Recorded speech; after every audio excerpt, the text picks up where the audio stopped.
Well, my own sense is Pakistan has everything that gives you an international migraine. Pakistan is the international migraine. Madeleine Albright there. You will face the nation, and the question we are raising tonight, Mumbai terror attacks, is Pakistan living in denial? Carry on with your voting. We'll carry on with that discussion. Now, Pakistan's media and society, as we've been telling you, is by and large refusing to accept India's version of the Mumbai events. There seem to be very few voices that are sane within Pakistan's media, according to us, who are actually brave enough to show solidarity with India. Most are not.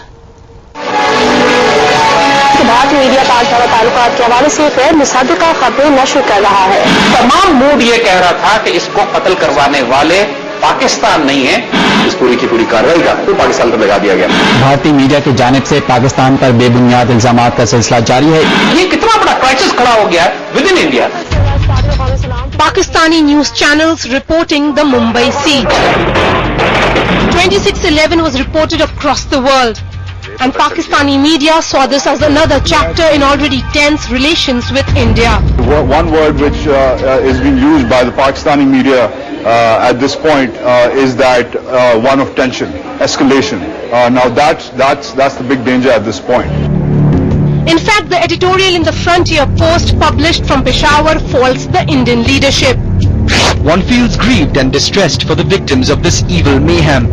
But that doesn't mean that this nation has to own up responsibility for this act of terrorism and be pilloried for no reason other than what this Indian leadership wants it to be so. This Dawn newspaper editorial focuses on the peace process in Kashmir. The biggest confidence-building measure in the subcontinent will be a move towards the resolution of the Kashmir issue, which would deprive the lunatic fringe of most of its oxygen. And goes on to endorse the joint terror mechanism. With Islamabad willing, there is no reason why India should not take advantage of the little-used joint anti-terror mechanism set up some time ago to help itself and Pakistan weed out dangerous non-state actors. But civil society in Pakistan is taking it with a pinch of salt. Social activist Asma Jahangir blogs, most sections of society within Pakistan seem to be in a state of denial regarding the allegations made by the Indian authorities. Amidst all the cynicism though, columnist Farooq Khan Pitafi's post perhaps brings much needed relief. Why destroy this region we all love, and for God's sake, let us behave like responsible nuclear states and end this madness. In New Delhi, Maria Shakil.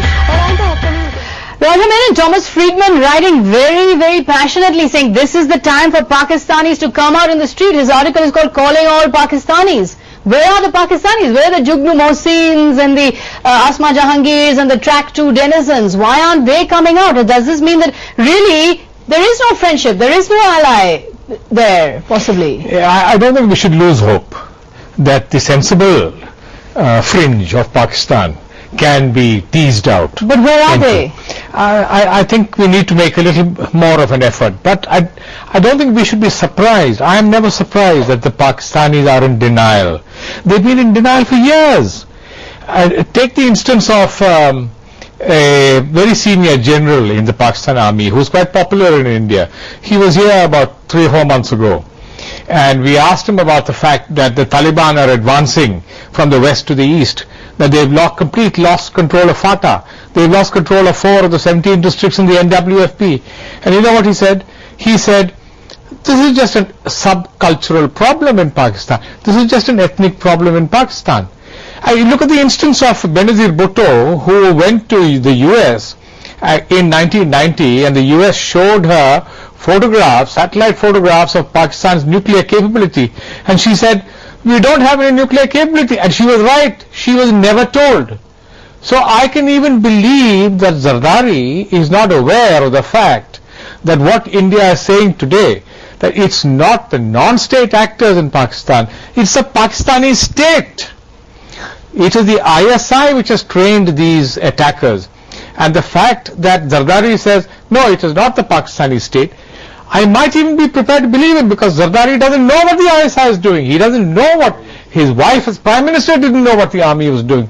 She didn't. But he said that the ISI killed her. Yes. Benazir Bhutto said the ISI is making attempts on my life. Asif Zardari said the ISI killed her. But then when India says ISI, then they wouldn't want to accept it. Yeah, but the Pakistanis have been in denial for a considerably long time. They are in denial about the fact that they are going to lose half their country to the fundamentalists. I mean, you know, and unless they accept that, there can be no liberal to liberal contact in India. I still wouldn't give up. You wouldn't give up. But let's put that to Dr. Weinbaum. Dr. Weinbaum, what is the future of Indo-Pak relations? What is the future of confidence building measures? Is this the unmasking of the Pakistani elite? That when it comes to India, hello, we're not going to say anything that challenges our military ISI establishment.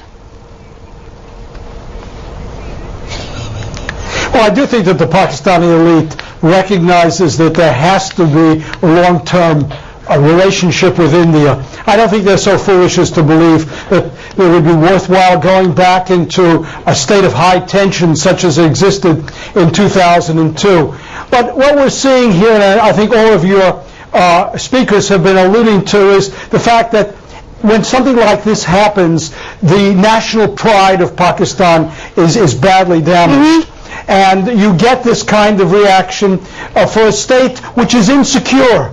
It's insecure, and it finds it very difficult under those circumstances to be able to even reluctantly concede. Okay, Dr. Weinbaum, I'm going to ask you another question about the United States. Is the United States really caught between a rock and a hard place? On the one hand, the Pakistani army is its ally in fighting Osama bin Laden. On the other hand, the Pakistani army is engaging in activities with jihadis and terrorists. Now, if the United States wants the Pakistani army to stop doing this, how much leverage does the United States really have with the Pakistan army?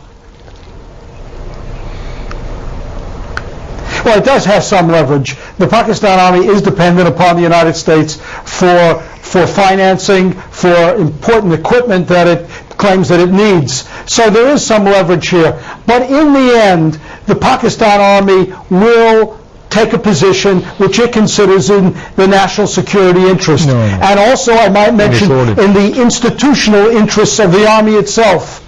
And this always sets a bottom line on how far they'll go in responding, because frequently, of course, they listen to the United States and then do something else. I think this is a very good test now. It's going to be over the next few days as to whether the Pakistanis are going to be able to own up to this. And I do think that they will have to make admissions here that perhaps are going to be very difficult for them, but it's going to be necessary in order to keep, as much as anything, the international community satisfied on this issue.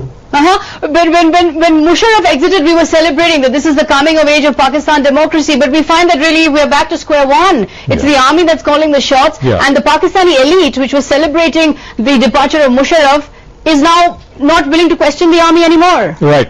You know, one of the things that Mr. Weinbaum said, that the Pakistan army can be expected to take interest in the national interest of Pakistan. I would doubt that. It's in the army's interest. Yes. The national interest of Pakistan not is not the interest of the army. The army will take steps which are in the interest of itself. I mean, look what they've said. Masood is probably the man who masterminded the killing of Benazir. Masood and Fazlullah are the masterminds who are driving the Taliban to the east, up to the Indus. Right. Now, it is the Pakistan army who is now saying that if Masood and Fazlullah have offered a truce, then they are patriotic Pakistanis. I mean, this is the army chief. Is this in the interest of Pakistan or in the interest of Pakistan army? Well, that is a very, very disturbing note, in fact, that we have to end this program on. This is the unmasking of the Pakistani elite, the unmasking of the Pakistan army, and if civil society, if democracy is going to take root in that country over there, they're going to have to own up to what is going on. Thanks very much to Ahmed Hassan, Lalit Mansingh, Marvin G. Weinbaum, Raja Menon. Thanks very much indeed for joining us. It's the final verdict. The question we asked you tonight, Mumbai terror attacks, is Pakistan living in denial? And in fact, 96 are saying yes, 4 no. Thanks for watching.